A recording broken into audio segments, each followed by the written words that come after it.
Welcome to Paul Champlina's Talking Property channel. Hello, I'm Paul Champlina. Today I welcome Sonja Moses. How are you? I'm good, Paul. How are you? I'm good. I'm really good. We are going to talk about picking the wrong letting agent for a landlord, aren't we? We are, yes. So Sonja, before we delve into that, tell me a little bit about yourself. What's your background? Yeah, so I'm a human performance coach. So I'm a life coach and an exercise physiologist. Been in the fitness industry for 25 years. Been a life coach. You don't look old enough. Oh, thank you. Good genetics. Been a life coach for 18 years, a professional Muay Thai fighter, martial artist, pretty much my whole life. So yeah, I've done lots of different things. I've worked with Nike for 12 years as a global master trainer. So I was one of the first contributors for the Nike Training Club app. I've been all over the world, hosted crowds of 40,000 people. Wow. Worked one-to-one with athletes and performers. Wow. So lived a colourful life. You've lived a very colourful life, which moves me into a lovely segue. Why did you become a landlord? Tell me the story about becoming a landlord. It was a side hustle, and I had some surplus cash, and at the time, so when did I invest? Like 2013 is when I bought my buy-to-let property. And where was that? In Bromley by Bow. Yeah, East London. East London. And yeah, it was just like a side hustle, and at the time I was making money from it. Did you know what you were actually doing? Or you just thought, I'm going to buy something, or did you research? Did you look at what type of investment you want to do? Or was it just, you had the money, I'm going to try and find? It was pretty much that. Right. I had the money, want to invest.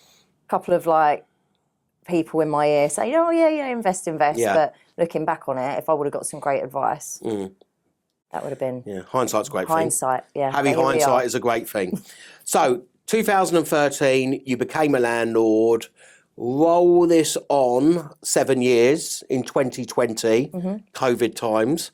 Tell me how you found or you sourced the letting agent to begin with.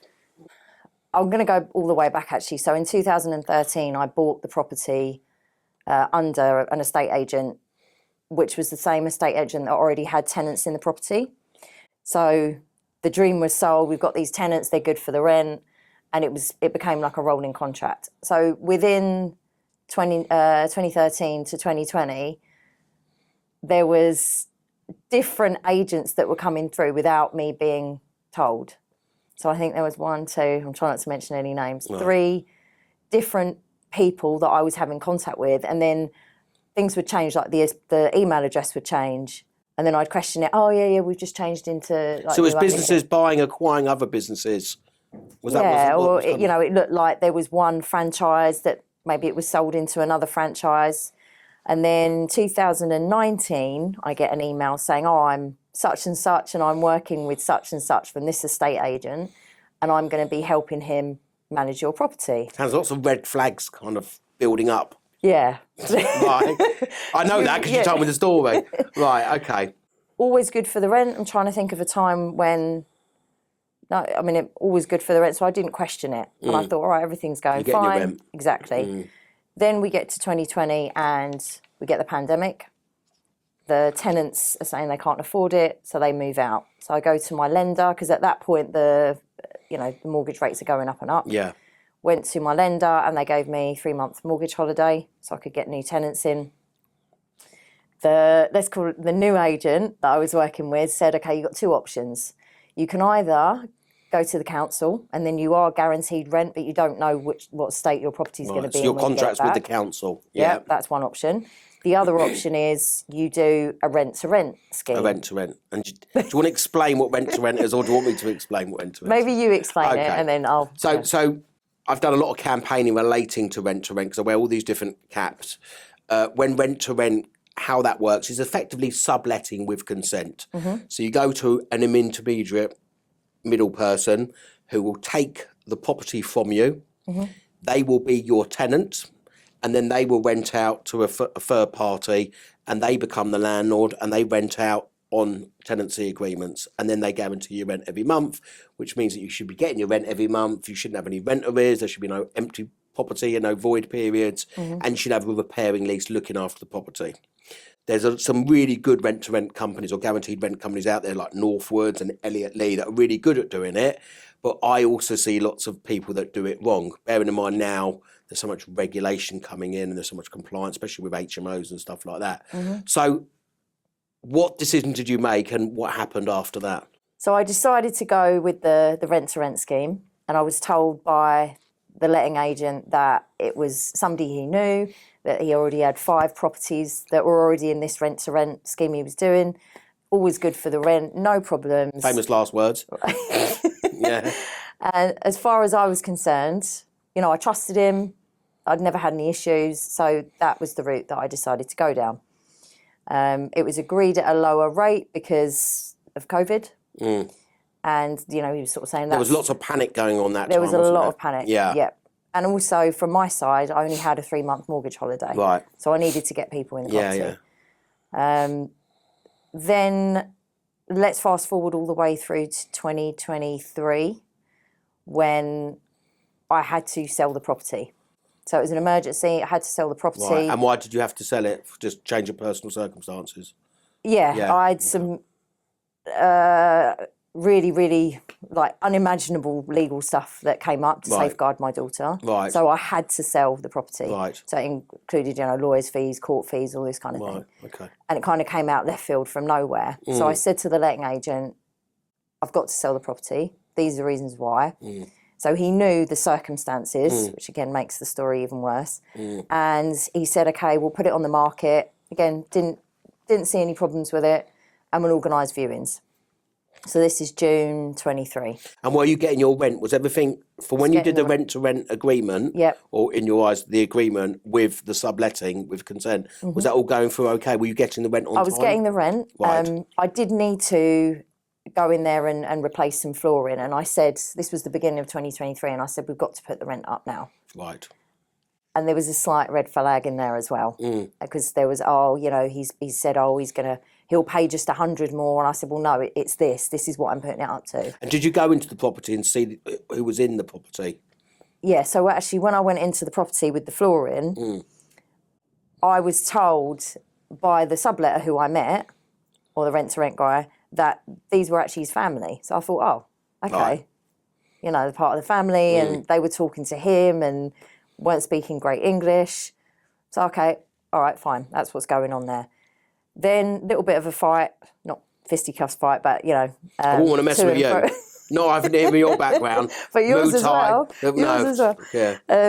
So long and the short of it is they paid, the money was good, January 23, agreed to the new rent scheme, fine.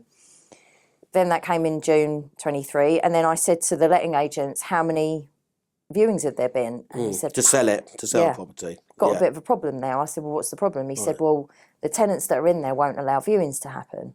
Very common. And I said, well, you know, what do I do? And he said, well, you know, if they won't allow viewings and you want the property back, you're going to have to give notice. You're going to have to tell them to leave because you need to sell the property. And I said, well, then we're going to have to go down that route. So the lady in the office at the letting agents helped me draft a letter together, which was for the company, which isn't actually on Company's House, as we know now, and the name of the person, the subletter guy. So let me just hold you just there, just to for the viewers watching. Yeah. When the letting agent drafted the tenancy agreement, this is really important. The contract should have been a commercial contract because it was a rent-to-rent. It was a commercial agreement. The company let effectively. What they did, the agents, they gave an assured short-hold tenancy agreement. They did. But it was it was a trading, it was a company, it was a business. It was. Right? So that was wrong. I didn't know that. I know you didn't. And we'll get to that. But I'm explaining all that as well. Exactly. When you served the letter saying you wanted the property back, when did they stop paying the rent? So I served, I think, in August, which meant that the notice... August what year? 23. 23. Which meant that they would stop paying October. Right. On the date in October 23, went to the property, went with the letting agent. Yeah. And the tenants are still in there. And they didn't know that the property had changed hands or anything was going on. There were The tenant in the property wouldn't get out of bed, even though we booked a meeting with him. Sometimes the tenant, the end user, is the innocent party. He's in all totally this. innocent. Yeah. Right, so he doesn't know what's going on. He doesn't know He's what's going paying on. his money, he thinks, to the landlord, the original landlord, the legal landlord. So we've gone in there. The ladies sort of said to them, this is going to be your new landlady. You're going to pay the money directly to us now. I need your bank account details. We also need to do a right to rent check. We need to, you bring in papers and all this kind of thing. And we thought that he understood. He was sort of saying, oh, you need to speak to my son. My son speaks good English. This is the tenant, yeah. This is the tenant. So we thought it was all good. Then I had been given advice by the letting agents that if I needed to get them out, I'd have to serve a Section 8 and a Section 21. So Section 21 is repossession, and then Section 8 is for the rent arrears, which at that time there weren't, right? So isn't it 2 months? Yeah. 2 months rent arrears and you can serve Correct. a Section 8. So I said, all right, let's at least look at if they pass the right to rent checks. So letting agent got them into the office and they said, right, we just want to sign the contract with the lady. And he said, no, like you've got to bring your papers. We need to do a rent check. We're going to do a new tenancy agreement. Oh, no, we'll come back another time. I don't have my papers. So for me, that was red flags. So at that point, I said to the letting agent, what do I do? How do I do a Section 21, Section 8? He was like, oh, you're going to have to go and get legal advice. So, and I thought it was strange because I know they have a legal team that they work with. So it didn't offer me the legal team. He just said, oh, you go and get your own advice. So you had to search online or whatever for someone. Yeah, and at that point as well, because of all the court stuff that was going on in the background, I was really strapped for cash. So I went to the Citizens Advice. I called them up and they gave me two organisations, one of which was yours, and there was another one. And unlucky for me, but maybe lucky because we're having this conversation now, I went with the other organisation. And they advised me the same. They said, right, you need to Section 21, Section 8, as soon as they're 2 months in rent arrears, and then we'll go down the route of possession.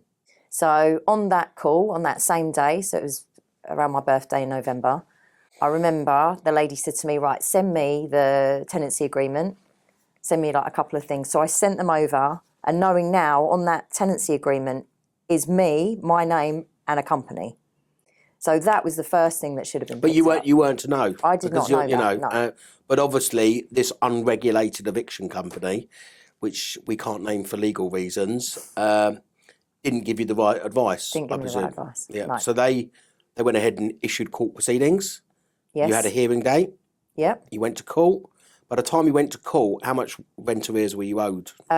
Just over £20,000. Wow. Wow. And you're struggling. You've got other stuff going on. You need the money. That must have been really, really stressful. Yeah, single mum as well. Wow. So yeah, it was tough. It was really tough. Post-COVID, just going over COVID. Yeah, really tough times. And in the background, the letting agent was saying to me, I think you should take the money because they're now trying to pay it. They've got their documents. They want to come in. So then when I went back to the eviction company that I took advice from, and I think in that respect they were right, they said, well, if you take money from those tenants, then your Section 21 and Section 8 is not valid. So it's like a rock and a hard place, isn't it?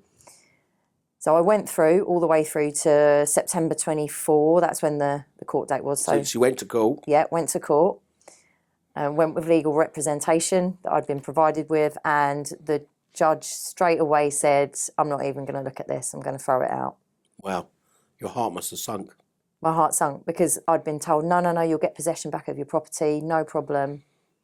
Wow. And what about the agents? What were they doing for that? Were they helping you? What were they doing throughout all this mess? Because they were the ones that put the tenants in. They were trying to be cooperative, but at the same time, I could feel that they'd given me the advice that I should take the money from the tenants. But they'd also given me advice early on. They were the first people to say you need to issue a Section 21 and Section 8. So something fell off with it. And then when I said to them, what's the deal with the other properties?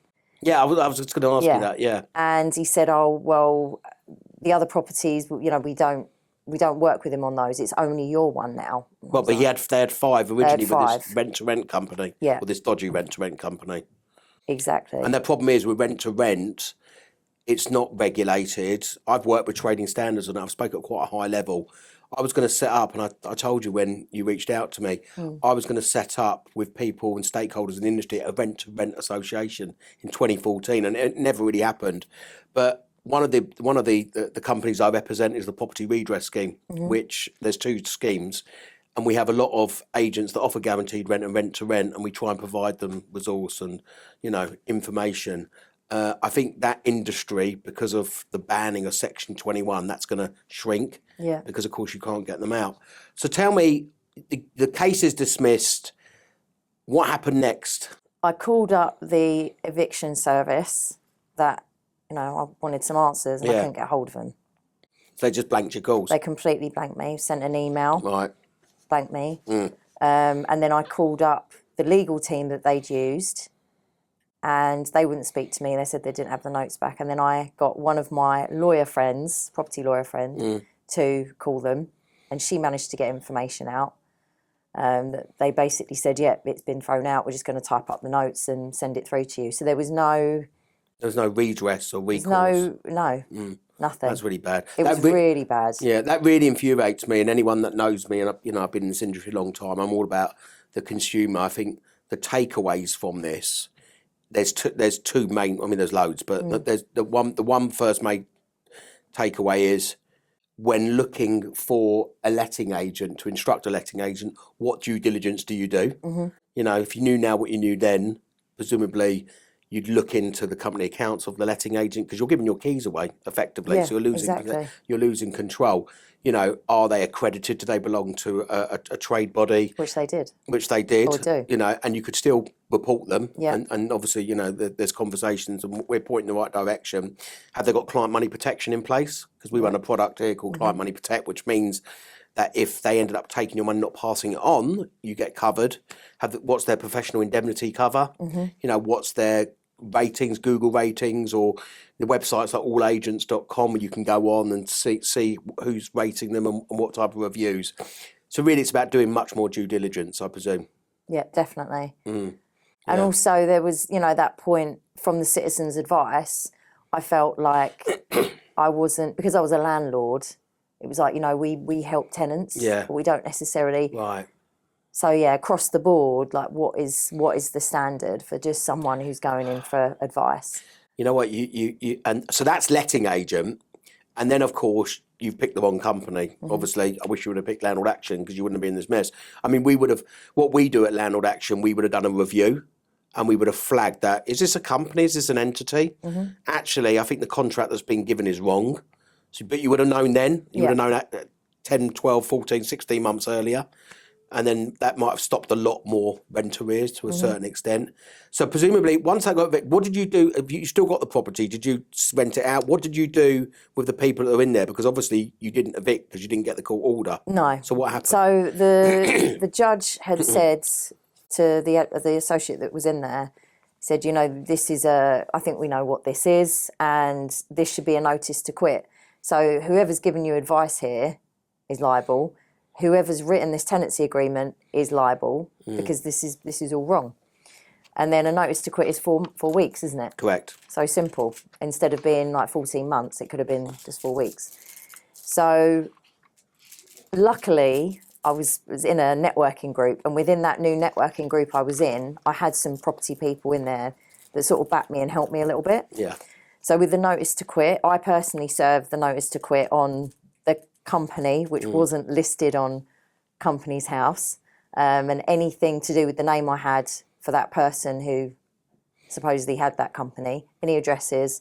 So I went and served the notice at all of those addresses, all the email addresses that I had, and also the property. So within the 4 weeks, gone back to the property with my friend and said, I'm the landlady, you need to pay me. And they said, oh, no, speak to the agency.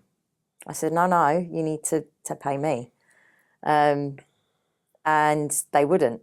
And they kept, and it turned out, he showed me his bank statement, he'd been paying that person, company, whatever it is, the whole time. And he didn't pass the money on? Didn't pass the money on. And what's happened to that renter, the rent-to-rent company? What's happened since? Are they about? Do you know where the guy is? Are they, obviously there was no proper entity they just disappeared, or do you know where they are? Or I'm pretty sure I know where they are because I Right. served a notice to quit on one of his properties, right, one of his houses. So, okay, but the twist in the tale as well is that the company that I thought were paying the letting agent to pay me the money was not. It's another company on company's house that's actually registered to somebody different who I won't mention on camera. right. So again, it's just It's a just whole it's a web web. of exactly. It's a real web. I've seen this many times before. The problem you've got in our industry, it's property, it's housing. It's not deemed as criminal, so police won't want to touch No. it. There's an argument that unlawfully, what if they carried out the misappropriated monies, they haven't passed it on. It's like when you have a squatter that comes into a property, the police say it's a civil matter. It's that type of scenario. So presumably have you given new tenancies to the people, the occupants that are in there now? Are you now officially got your paperwork done correctly? Your landlord, their tenant, they're paying the rent. Is that all been coming through? Is that all? So there was a point, let me just go back, where I was just going to say to the lenders, just repossess it. Right. That's where I was Because you're at in with mortgage it. arrears because I'm you're in mortgage financially arrears. struck. Wow. The lenders have been amazing, and they've really been Do you want to name them? the cooperative. Right, great. Nice Nice to see that. Amazing. Brilliant. Lovely for the to whole hear. time. Amazing. And so supportive with what I was going through, because there's obviously the other stuff that was going on in the background. And I said to them, why don't you just repossess it? And they said, because you're so transparent and you have such honest conversations with us that we can't. They took their foot off the pedal. Yeah. That was really good. Yeah. So it just shows if you are honest with your situation. And but not every lender's like that.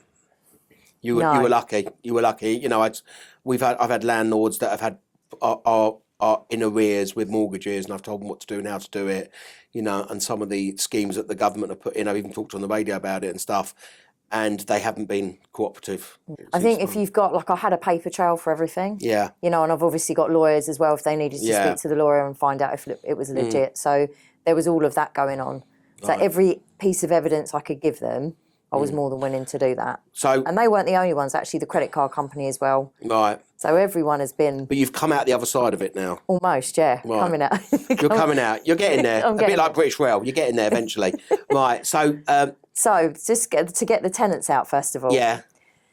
So I had a brainwave. I was about to call the lenders and say, right, just repossess it. And I thought, hang on a minute, what if I change the locks? Because I know the bottom lock needs to be changed anyway, because it's for fire safety. Yes. So I turned up there with a locksmith. I'd been around there 3 times with my friends, one very, very civilised and one maybe not so civilised, but not saying anything. 8 foot tall, yeah. Exactly, that kind of vibe. And they were really upset, and they said, no, you can't. I said, I showed them my land registry, everything. Yeah, you are the owner. This is my property. You're going to get a key. And then at that point, they realise you're not kicking them out. You just want to resolve the matter. Exactly. So now they're your tenants and everything is good as gold? Everything is good as gold. Good. Yes. Right. So you've come out the other side, so well done. So the question, I'm going to ask a couple of questions. Firstly, the 22 grand that you owed, right? I think it's up from that now. Well, it's up from that. So where do you go from there? There's an argument, and we've had chats, and I've been giving you some advice and stuff. There's an argument that your agent has acted negligently. Yeah. I mean, obviously there's the property redress scheme, and there's the property ombudsman. There's that redress, but quite clearly, if they didn't do the right checks and they weren't compliant and they didn't carry out what they should have carried out under the terms of business, then there could be a claim against their professional indemnity insurance. Wrapping up this interview, Sonja, what advice would you? I mean, this is rent to rent gone wrong. Let's be clear about this. Rent to rent gone wrong. Rent to rent gone wrong, and if you get it wrong, it can really, really affect you, not just financially, but obviously mentally. What advice would you give? And landlords need loads of advice in this environment in 2025. What advice would you give to a landlord from what you've learned? Just go to landlord action.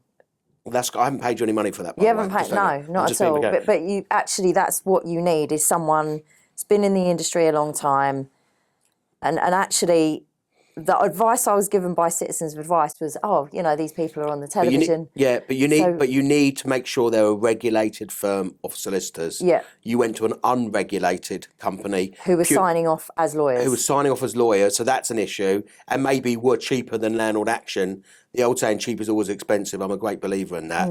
But forget about that and the eviction stuff. But what you know with regard to the letting and finding a letting agent and the whole journey you've gone through, you know, the 18 months or whatever, what advice would you give to a landlord that's in your position, and what advice would you give to a landlord that wants to still be a landlord in 2025?